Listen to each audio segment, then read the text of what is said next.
Morning, Jeremy. Thank you very much for joining us today. Pleasure. Really appreciate it. Really appreciate it. So, of course, I think you began the press in 1983. Is that right? Yeah, I'm trying to think. I mean, basically, when I joined Durham, I didn't really know that what I wanted to do, and so I started doing karate. And then that wasn't really a route into journalism. So about a year later, I finally wandered into Palatinate, where you all work. So that's your thing, right? So I'm now. It's such an amazing moment to meet you all, because when I was there, it was a manual typewriter, and the editor basically had to type out the whole paper, and then he had to or she had to cut the type out and glue it. So That's a lot of effort. I mean, seriously, like it's medieval, you know. So it was, and so we had very long nights, but I'm sure that hasn't changed. Yeah. So obviously you there for 3 years studying English literature. Is that right? That's right. Joined in '83. Okay. And so sort of I had a year off before that, and although I think the year off was caused by me being a bit young for university the year before, or something technical, and left in '86. So just straightforward 3 years English literature studying. I'm still doing my first year reading list now, actually. I think Harold Pinter and Tessa the D'Urbervilles. Yeah. And reading poetry. What I discovered, it's amazing looking out to the window and seeing all the rain and the sky and It's remembering great, all. isn't it? No, it's brilliant, actually. I discovered poetry here. You know, I discovered what poetry was, and I'd never really read poetry before. So for me, when I think of Durham, I think of poetry. So poetry, because that's interesting you mentioned that, because I heard a story that you climbed onto the Hatfield roof and you read the whole of John Milton, was it? Yeah, but brilliant. It's exactly what I did. I was in Hatfield Sea Stairs. They put scaffolding outside. The sun was shining. It was not like that. And I got up on the roof, and there was another guy up there as well who had Radio 1 on, which was actually really annoying, because it was playing Steve Wright, who now does the show after me on Radio 2. Okay. But I've never reminded him of that, because I don't think he likes necessarily to be reminded of events 30 years ago. But anyway, so the guy was up there playing Radio 1. He then went after a while, and I lay on the roof in the sun, or a towel, I think, and fully clothed. And I read Paradise Lost by John Milton. That's a great story. Which I think has to be read in one go, you know. And then what I didn't realise was, and this is for all you Platinatites here, is to realise I didn't realise how special that was to be able to do that without worrying about a gas bill or electricity bill or, you know, the rent check or what. I don't know. I wasn't encumbered in the way that adults are. Yeah. So you felt sort of university was a time in which you could be free, you could be yourself, and you could discover who you were. Yeah, I did. Would that be fair to say? Yeah, very much. When you're studying for O levels as they were, or A levels, and all that, you're kind of busy at school, and you're in the nest at home, so you're under your parents' wing. Suddenly you come here and you can find out who you are. You find out who your friends are. The famous thing that you spend the first term making friends, and the next 3 years trying to get rid of them. But I made friends who are still friends now. I just WhatsApp them, and I said I was in the room with you guys. And I know it's different now, because we did not have student debt, and this is the big change. And I mean, just to show you how different it was, in 1984, there was a big student protest because Mrs. Thatcher, who was then Prime Minister, had decided that students could not claim unemployment benefit in their vacations. Isn't that amazing? So sometimes you'd say, what are you doing over the summer? And your friend would go, well, I'm signing on. So you go down to the Social Security office, as it was, and you sign on and you draw unemployment benefit, which was designed for, seriously out of work adults who've been minors and stuff. Students could draw it. Yeah. Thatcher rescinded it, and we were so angry we went on a march. Now I look at what you have to go through with your loans, and it's just different. Yeah, it's a pain. It is a pain. Was Clute around in your day in terms of clubbing in Durham? Clute was around when I was a student. It prepared me for working in war zones. It was actually, I think, one of the most frightening places. There was a great moment while I was there. It was voted the worst nightclub in Europe. I'm sure it's much better now, but I'm slightly scarred by Clute, and I think probably it's the one place actually I'm frightened of going back to. Yeah. I won't be in Clute tonight. I may not be in Clute again. I would go in if it was on fire and people needed rescuing. But no, I haven't. It's still there, is it? It is, yeah. It's still there. So it must have been, going back to Thatcher, it must be really interesting being in a northern city during sort of the Thatcher period. did you sort of get a sense of or a feel of how people were struggling? Yes, I did, and it really awakened me to politics, and I became actually addicted to politics, which has served me well in my career. I'm fascinated with politics. I realised that A, it's human drama, so it's the most interesting thing you could do as a journalist, and B, it also matters as well. It really does. So I having been in Cheam in Surrey is a really suburban London, slightly soulless, commutery place, very conservative, went a bit Lib Dem for a while.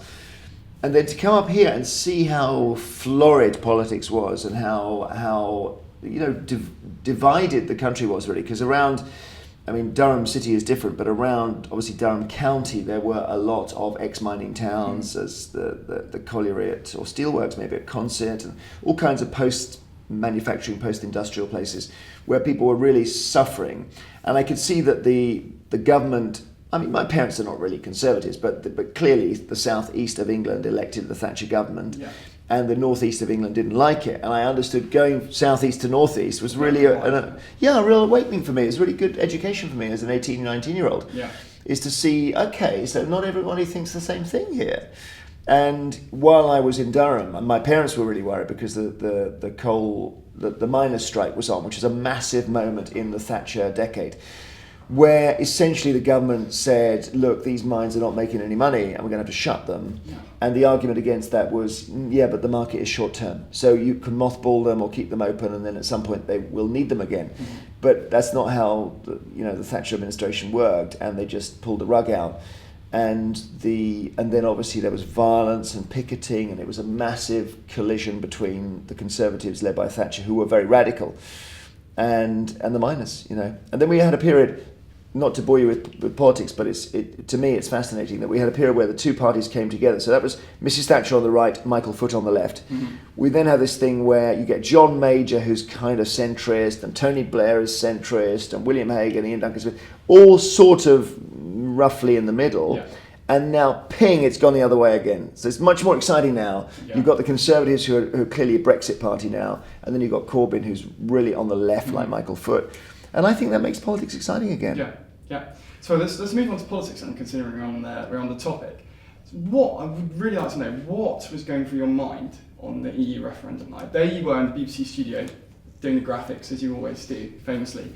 What was going through your mind when all of those numbers were going in? Do you remember that moment when you thought Leave was going to do it? I do remember it. I had, first of all, a broadcaster's thought, which is that if you're in broadcasting, you really admire your predecessors. And so I remember once, 25 years ago, walking into Broadcasting House, and there was Robin Day.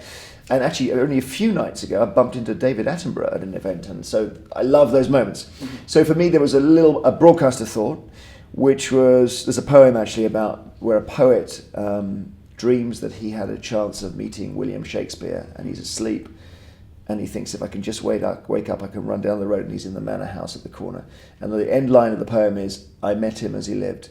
And I was having this thing where I was standing here, and just over there, at the other side of the room, was David Dimbleby, who clearly is one of the all-time greats, without any question, one of the top 3 news presenters in the history of British broadcasting. And that poem just came to me, and I looked at him across the studio, and I just thought, I met him as he lived. And that's a big thing for me as a broadcaster. But secondly, onto the political thing, you have, it's very rare in broadcasting because we're so atomized and people live in their own little bubbles now, where you have the FA Cup final moment where everybody sits and watches. So I knew everyone was doing that. And the key moment for me was we had 2 results from the Northeast, actually, really early.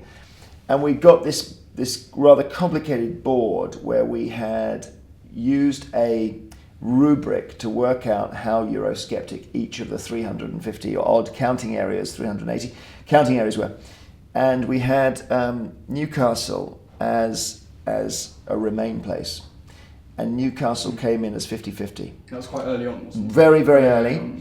Followed by Sunderland, which we had down as Brexit, but it came down as very Brexit.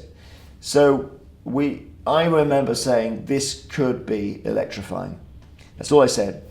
We had to then add a rider that we're still waiting for London, because London's very Remain, and how God knows how many people are going to vote in London. It could because it was all just in terms of you just weigh the vote.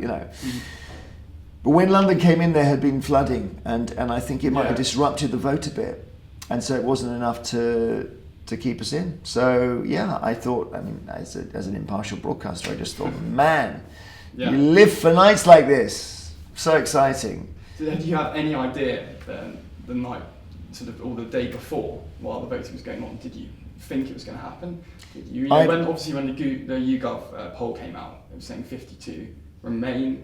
Were you, well, have you predicted it?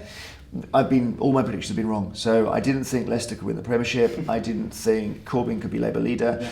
I thought we'd remain in. And I also think Trump can't be president as well, by the way. So I'm now thinking number 4 could happen, because everything I've predicted has been wrong. But the joy of this new ecology that we're in is that the pundits are wrong about everything. And YouGov spent half the night trying to explain their ridiculous numbers. We were all wrong. So it made me think how joyous how real politics is. That it's not mediated. We're not needed. It's the voters and the ballot box, and that's it. Mm-hmm. So I know that one of your jobs was BBC African correspondent. Mm-hmm. Is that right? And I think you quote saying it's the first job that made you cry. Can you expand on that? So my career was basically, I joined the BBC, I had 2 years of training. I get a job on the Today programme as a reporter, and you're the most junior, you're below the level of the guy who empties the bins or the person in the cafeteria, whatever. You are the most junior person in the whole BBC if you're in that job.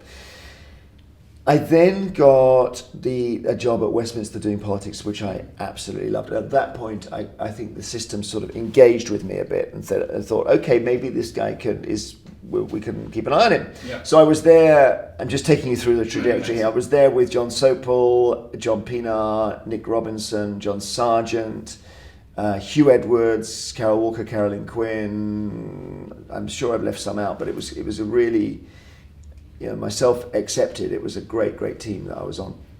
And then after the 97 election, when Blair became Prime Minister, I sort of thought party politics is gone, which turned out to be right. And I said to the BBC, what do you think I should do? I mean, I had lunch with this guy called Richard Sambrook, who was the head of news. And he said, well, you should do something real, You should get out of your Westminster bubble, and where you think, something comes off a fax and you think it's a news story. And so why don't you go to Africa? So I said, well, I've only been to Africa once, and that was for 2 weeks on holiday. And he said, well, that may not matter, So anyway, it came up, and I got this job of Africa correspondent. Yeah, and it was a complete revelation to me, because I realised that a scoop is an interview with somebody who's never seen a microphone before. It's not an interview with a cabinet minister who momentarily forgets his lines. I was based in Johannesburg. I went to 18 African countries in 3.5 years, and it was just amazing. Mm-hmm. A lot of it was disaster. I mean, that's the trouble, is that you do a lot of war and famine and sadness, and you just always want to help and you never can. Mm-hmm. But yeah, it sort of told me what news is, really. I thought it's real. Yeah. So of course you were interviewing people, heads of state such as the President of Zimbabwe, and people like that. Do you ever feel intimidated by that prospect? No, so funny enough, the most intimidating interviews are usually ones where it's a very intense personal connection. And I mean, I did an interview this week on Radio 2 with Katie Piper, who I absolutely adore, who had acid thrown in her face by her boyfriend, or sort of some bloke actually, and has had 200 operations and has recovered to be the most amazing inspirer of other people. And with that, I actually felt more responsibility. I just don't want to mess the interview up, because I want Katie to show everybody who Katie is, But no, it's funny. I mean, I did interview Robert Mugabe in Zimbabwe, and I went to his headquarters in Harare, and we weren't sure what was going to happen, and we agreed this code word with the crew that because we thought if he doesn't like the interview, he can get us stopped and they can take the film. So the cameraman or whoever it was, if anyone says shine, it means we're going to take the tape out and we're going to put it somewhere before it gets taken. Yeah. But at the time, yes, I've interviewed Mandela, and I've interviewed Blair, and obviously Theresa May, and whoever the Prime Minister was before her, no one remembers now, David Cameron. And I think that the problem really is that because they do so many interviews, they go on autopilot. Yeah. So you have to try and break them out of it. Sure. And you do that normally through some sort of personal connection before the interview starts. Yeah. That's interesting you mentioned breaking out of that sort of autopilot, because of course it was you who broke the story when Gordon Brown called the woman bigot. Would you consider that as one of your sort of your best career moments or your best or most enjoyable interview? I think it's the best in the sense that it's that picture of Gordon Brown with his head in his hands Yeah. came to symbolise Labour falling from power after 13 years. And it was totally accidental, and it wasn't really down to me either, but then that's how broadcasting works. Mm-hmm. Now, Brown was a very difficult interviewee because he will always just snow you with statistics. So I'd worked out previously that the only thing to do with him is to try and ask him emotional questions. Yeah. So the classic would be, you'd say, you've got this policy on giving more money to pensioners, but there's a lot of pensioner poverty. And he will say, no, but if they fill out the form, they will be able to access 20% more money. So you then, instead of saying, what's the form and how much money, you say, don't you realise that pensioners don't want to fill out your forms? Don't you realise that? Yeah. And for Brown, I always found that he can't, that sort of question is not very easy for him. Now, what happened with Gillian Duffy, he goes on the road, he's in Rochdale, he has the confrontation with the pensioner, he gets in his car, he doesn't realise he's being recorded, he calls her a bigot. He then has to go to a studio to be interviewed by me, but neither of us know about this incident. We don't know what's happened. Yeah. And I was cheesed off because I normally, in an election campaign, the party leaders will come into the studio in London, but we were told he couldn't do that. He has to be in Manchester because he has to go out and be giving voters a good time. So he arrives in Manchester, and I had already said, could we have a camera in the studio just so I could see him? And Labour said, absolutely not. No cameras. This is only a radio interview. And so the interview starts. As it starts, my editor says in my ear, he's called someone a bigot. I'll get you the details. No, actually, he said, he's been rude to a pensioner in Rochdale. I'll get you the details. And I was thinking as the interviewer, I don't think I can ask a question. There's not enough information there, you know. So we had this interview planned on the banks and the crash and all of that, and it rolls out, and I hear no more about the Duffy thing until about 15 minutes later, the editor says, her name was Gillian Duffy, he called her a bigot. So I think, okay, I've now got enough to ask a question. So I say, we're just getting reports that you called a pensioner in Rochdale a bigot. Is that true? And he said, if it is true, I certainly would not hope to have said anything like that. Typical answer. Yeah, so I thought, well, he's obviously in trouble here. As he's speaking with this very ramshackle answer, onto my clip screen, you know, where I keep all the clips I'm playing, it just arrives this clip saying Duffy bigot clip. So I say to the Prime Minister, look, I've just been handed the tape, let's listen. And I press it, and then you hear this thing in the car. And he then, off the back of it, when I say, well, that is what you said, what's the reason? He sounds really winded, like he's in trouble. And then I go back up to the banks, and is there going to be a coalition government, and etc., Liberal Democrats. I thank him for the interview, that's it. So I go out to the control room, and I say to the editor, that was really an amazing radio moment. And he says, no, it wasn't radio, it was TV. He said, I don't know how this happened, but they must have had a camera in there, because as soon as you mentioned Duffy, all the screens cut to this live shot of Brown, and then he goes back in his chair and he goes forwards like this, as if he's been shot. Yeah. And you're right, it became the moment of the election, and Jon Stewart on the Daily Show in the USA said you could actually see the moment a man's political career leaves his body. And so it's one of these BBC things, I never really worked out how they had a camera there. It's one of these great mysteries, because there was supposed to be no camera. But and I suppose in a way you have to be around for a while to get lucky like that. Maybe that's the point about it. So I shouldn't just say, it wasn't me, because I was turning up at the studio for years before that happened. But when something like that happens, you realise that you can never engineer it. Sure. You've called interviewing a contact sport, but sort of in that sort of scenario, do you feel sympathy for Gordon Brown? You know, you've called him out. Obviously, you shouldn't have said what he said. But I do have. I mean, there is an issue about using material that is recorded without the knowledge of the person, and it took me back. I had an incident with John Prescott actually in I think it was prior to Blair being Prime Minister, so it was 95, 96. And Blair made this speech about abandoning Clause 4. Prescott came to the balcony afterwards to be interviewed by me, but when I say afterwards, I mean late at night, so it was sort of 9 o'clock at night, and it was, Alistair Campbell came with him. Prescott then, before the interview starts, he looks into the camera just to see his own reflection straight in his tie. He says, "Yeah, I got Tony to sign a copy of my copy of his speech, just so I had a record of the moment where he gave my party a stuffing." And Campbell then steps forward and says, "That's not for you." And I say, "Okay, fine, let's do the interview." And we start the camera, and the interview starts, and Prescott says, "Brilliant speech by a brilliant leader, traditional values in a modern setting," all very loyal. Mm-hmm. And then after they go, the cameraman says, "Yeah, I got that." He said, when Prescott leant into the camera to adjust his tie, I was recording. Mm-hmm. So I have this quote, this dynamite quote, "The moment he gave my party a stuffing." Now the question is, can we use that? Yeah. And we referred it up, and we were just told we can't use it, So I felt bad about that, because I thought we'd put out something that's a lie, basically, which is the on the record, and the truth was off the record. Sure. And then I briefed this colleague, Nick Jones, and I said what had happened, and he went on the air and said, he was always very excitable, "I'm just hearing reports that Mr. Prescott has used the phrase, 'given my party a stuffing.'" And then Alistair Campbell goes to see Nick Jones and says, "How dare you say that? You've got no evidence for that whatsoever." So I say, "Well, we'll sort this out." And I go to get the tape, and it's disappeared from the edit suite. So someone had obviously destroyed it. Mm-hmm. So that's the other side. And I don't know the rights and wrongs. I think with Brown, the answer is that in an election campaign, anything is a story. Yeah. And it's so, the surface tension is so great that it goes into the Sky camera, it goes straight to their van, they put it out, and they ask questions later. Mm-hmm. Yeah. Maybe that's wrong.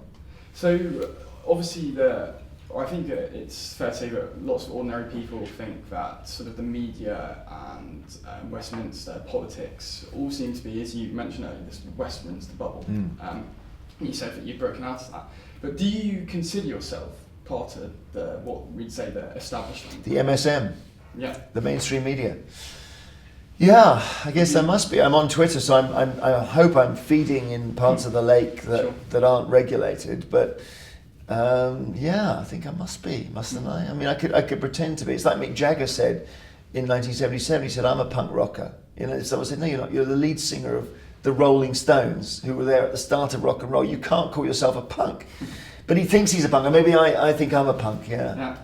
So I think I do think I'm insurgent, like all journalists do. Sure. And countercultural. Yeah. And it's true, I have this show on Radio 2, and Radio 2 is right in the centre of, I think my Twitter sort of bio said, in the kitchen by your toaster, that's where the radio is. So that is quite central, but yeah, I could struggle with that I'm not sufficiently countercultural. Sure. I play the Beatles, and Dolly Parton. Gosh, that's worrying me now. Do you think I should be more countercultural? No, that's not what I was suggesting, but that there's... I'm part of the system, Yeah, of course you're not responsible for it, but lots of people see the BBC or lots of the mainstream channels as this sort of establishment figure that it's very hard to break from. Well, what I would say to put your mind at rest there, because I can see that it is very frustrating. You see these great monoliths, and the BBC is a huge monolith. Is that when you go inside it, it's full of great people like you. And it's utter chaos. I mean, it really is. It's not an organisation, it's a disorganisation. So it's impossible. For example, we've got a new guy who's running radio, James Purnell, and he's a good guy. And then because he used to be connected to the Labour Party, there's some idea that could he then kind of influence radio to be pro-Labour. Mm-hmm. Now, if we even leave aside the fact that he's not the Corbyn wing of the Labour Party, so he's not part of it really anymore. No. The idea that he, even as the boss of bosses, could ring my editor and say, "Could you please do a favourable start?" It's absolutely preposterous. The phone probably wouldn't even work. Yeah. I mean, they tried to install a big phone system about 15 years ago, and it totally failed. And if they can't install a phone system, they're very unlikely to be able to do some kind of walk-in step conspiracy to be one way or the other. So I don't see the BBC as being in danger of that. I think that there's maybe more of a problem with a little bit of sometimes corporate groupthink. Mm-hmm. So to give you an example, we had a story running, it came up again and again actually about the NHS, and there was a big Lib Dem campaign, and the story was, there've been allegations, I'll put it on a newsreader voice, there've been allegations of a postcode lottery in the NHS. So postcode lottery would mean that if you are in Devon, you get better treatment for Alzheimer's than you do in Dorset, or if you're in Newcastle upon Tyne, they've got better IVF treatment. Now, bizarrely, the Liberal Democrats' policy is to do that, because the Liberal Democrats say all hospitals need to be locally accountable so that you respond to the needs of your patients. So you will, as a result of that, get better treatment for Alzheimer's in Devon, because there are more old people. But we run the story with the phrase postcode lottery as if postcode lottery is a bad thing. And I think to myself, that's maybe something to do with who we are as the BBC, that we've got a slightly statist view. That we think, because we very much, I think, we've got, it's not that we openly back the NHS as a thing, but we've got a lot of shared heritage, I think. The NHS is a big sort of national institution that people kind of love, although they're very impatient with it. So are we. So I just thought, when I saw that postcode lottery story, I thought, we're resonating with the story here, because we like the idea of a big thing giving lots of people everything. But actually, maybe that's not very in tune with the times. Sorry, it's a complicated point, but I can see how we get some ingrained BBC opinions that might be open to question. Yeah, of course. So, of course, you've been in the BBC for a long, long time now. You've worked so alongside long. absolutely 30 years next year, yeah. So, you've worked alongside many greats like Paxman. You said Nick Robertson earlier. Who have you enjoyed working with the most? Well, I mean, you mentioned Paxman. I do think, and I never had a very good relationship with him, because I don't think, because I was called Jeremy, so I was on Newsnight, so I was the second Jeremy. That's a very awkward position, you know. And also, he again is one of the all-time greats, no question. And you probably, if he's watching this, would be surprised I'm being so generous about him, because I remember when I took, I think, what was he used to sort of throw my coat hangers away. It was a very strange story, but I didn't realise that the Newsnight presenter office is obviously Paxman's office, and everybody who's presenting Newsnight who's not Paxman shouldn't have anything in there. So I made a mistake when I became a Newsnight presenter, putting my picture of my wife on the wall, and then putting sort of hanging up. I had a coat hanger that I put in, and I hung a jacket on it, and the coat hanger was thrown away every single time I went off shift, So I got better and better coat hangers. They were all thrown away. And then I noticed the pattern was that they weren't thrown away if Paxman had not been on the day before. And then when I got married while I was on Newsnight, and I put a picture of myself and my wife on our wedding day on the wall, and Jeremy, bless him, would never take that down, because it really would be very rude. But he took his own picture down and threw it away. So it was a slightly tense relationship. However, I also, as a broadcaster, watched him in awe, because what he understood is that it's a show, and that you felt when you turn on Newsnight and Paxman's there, my God, I don't know what's going to happen here. Is he going to go off on one? And also he did, at the heart of, I stress my admiration for him, at the heart of what he did is that he did work very hard on these interviews and these questions. And somebody said to me, they pointed at Paxman in the office once and said, this guy will sometimes spend the whole afternoon on one question. And I thought, yeah, that's right, and it really shows, So to Norman Lamont, you enjoy being Chancellor? Yes, I do. You're going to miss it? It's those great gambits. So very much him. My hero of all time, my DJ hero, is Kenny Everett, who's no longer with us, but he was an incredible DJ from, actually died in 91, but absolutely brilliant. I really admire these people who are ploughing their own furrow. There's a guy called Adam Curtis who did The Power of Nightmares, which is a brilliant documentary. He is extraordinary too. And the thing about the Beeb that's so exciting is that, although I'm quoting news people at you, I'm on an entertainment network now. So the lift door's open and there's Nick Cave, or Barry Gibb, and I did Strictly. So I had the insight into what the BBC does on the entertainment side. So it's a joyous place. I've been so lucky, Yeah. So I think my mum would kill me if I didn't ask you this question. But did you enjoy Strictly? It was such a revelation. I mean, my agent was sort of talking to me about it, and he was very unsure whether I should do it. And I'd been asked actually 3 times before to do it, and I'd always said no without even thinking. And then it was a moment last year where we'd done the election, so that was kind of gone, and I just thought, maybe I should do it. Maybe I should see what it's like. Yeah. And the people who run Strictly come and they give you this brilliant sort of blandishment. They say, look, you can't lose here, right? Because you'll be launched on it, you'll do the first dance, and if you're knocked out, then you just say, well, that's fine. The trouble is, firstly, you can't, I won't say you fall in love with your dancer, but it's Your stretched. wife wouldn't be happy. No, but I had this amazing dancer, and it stretches platonic love as far as it will go. You know, I became sort of very admiring of this incredible woman, Karen Clifton, who I sort of understood dancing through her. She's one of the greatest dancers in the world. So that's the first thing. The second thing is you do this dance and you suddenly think, wait a minute, I don't want to be knocked out. I can tell this is what's happened to Ed Balls. Yeah. So Ed Balls is thinking, he's obviously thinking, I'll do 2 dances and I'll be out, right? And his diary is now full of stuff because he thought he was going to be out in week 3. He could easily get to Blackpool. He's doing so well. So I'm texting him saying, you know, just enjoy it. Yeah. It's the most enjoyable thing you can ever imagine. However, it is also really, really hard work. So I lost loads of weight while I was walking down the street. My wedding ring just fell off my finger. And I also, through Karen, and she was an amazing pro for me because she actually, although I couldn't dance a step, she decided we're going to work at it. Yeah. I did understand what dancing was. She was Venezuelan. She came to New York. She didn't speak English. She learned to dance. Dancing was her way of communicating. I always said to her, you've been dancing since you were 8, and I've been dancing since August the 8th. And she was tough. You know, I remember, I hope she doesn't mind me telling this story. We're trying to do this kind of waltz, and you have to hold your arm, and your arms must stay up, and mine blokes always, their arms always gradually go down like that, and she just got fed up and she just said, okay, the arms, lock in that fucking shit now. I thought, as while I was dancing around this lovely romantic thing on the street, I kept remembering that line. So it was tough, and she was brilliant, you know. And what did I learn out of it? I suppose I learned a bit more about the character of the BBC. There's been a big debate about whether the BBC should do Strictly because it could go on to ITV and they could sell adverts and employ people through the money raised. But actually, I think it does need to do Strictly.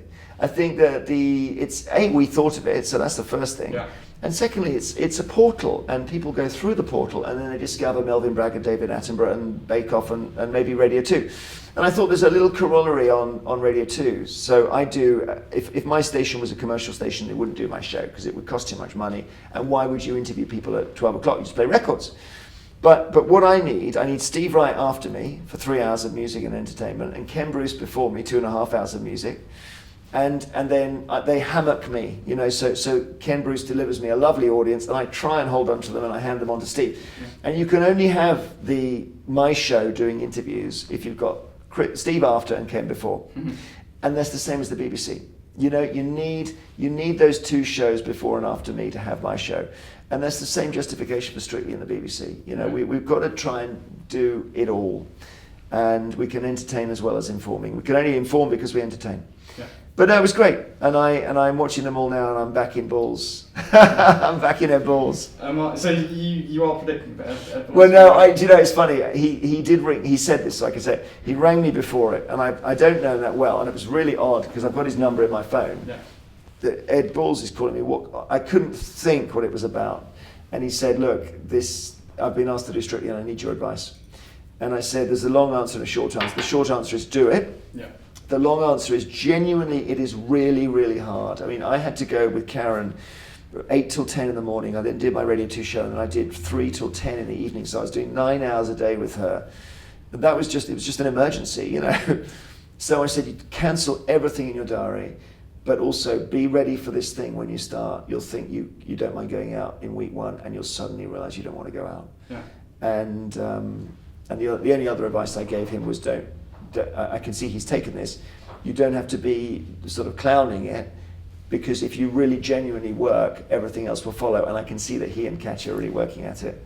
In fact, I saw a thing yesterday saying he's now had a fake tan based on my advice. And I was thinking, hang on, when did I say that? You know. Oh, that's hilarious. But it was a lot of fun. The very first moment, you can tell your mum this, the Carol Kirkwood, the weather forecaster, and I were very similar. We hadn't really danced the step before. A lot of actors have done dance training because that's what you do if you're an actress or an actor. We watched Helen George's, the rehearsal for the first show. We were on the balcony and she was doing a waltz, and it was like she was flying, lit with Aliash. I mean, we just looked at each other and we just went, we're in trouble now. We are in trouble. Still. That's good. Well, thank you very much for your time today, Jeremy. Thank you. Appreciate it.